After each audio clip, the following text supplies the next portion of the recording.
आं गिबि गिबिनो आं नोंथांमोनखौ साबायखर हरबाय जों दिनैनि हाबाफारियाव लादों जों बड' UBPO अर्गेनाइजेसन इउनाइटेड बड' पिपल्स अर्गेनाइजेसन जों एरिया थांखि लादोंमोन बै BKWEC नि काउन्सिलनिफ्राय जोंनि बै बर' हारिनि खामानिफोरा जागोन बा आसा खालामनानै जों बै थांखिखौ दिनै लादोंमोन जोंनि बेनिफ्राय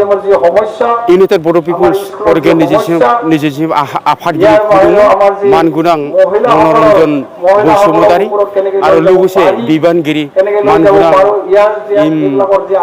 बिपिन गयारी आदा फैदोंमोन जोंनि बे हाबाफारियाव बिथांमोना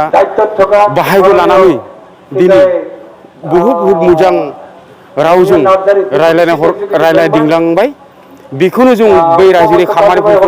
खामानि जाथों होननानै जों बै हाबाफारि बा थांखि लादोंमोन जोंनि बर' फरायसालि जेंनाफोरनि थाखाय जोंनियाव फरायसालिया इसां माने पपुलेसन नङा बे जोंनि बे बर' फरायसालिफोरा जाहाथे मोजां जानो नांगौ आरो बे फरायसा फरायसुलिफोरबो जाहाथे बे जोंनि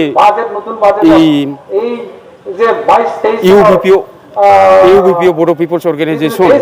बे संगठननिफ्रा बा BKWEC वेलफेयार अट'नमास काउन्सिलनिफ्रा जाहाथे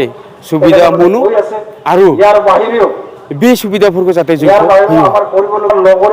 जों ओरैबायदि हास्थायो जोंनि ओनसोलनि खामानिफोरा जाहाथे रायजो राजानि माने खामानिफोरा मोजां जागोन आरो मोजां जानो नांगोन होननानै जों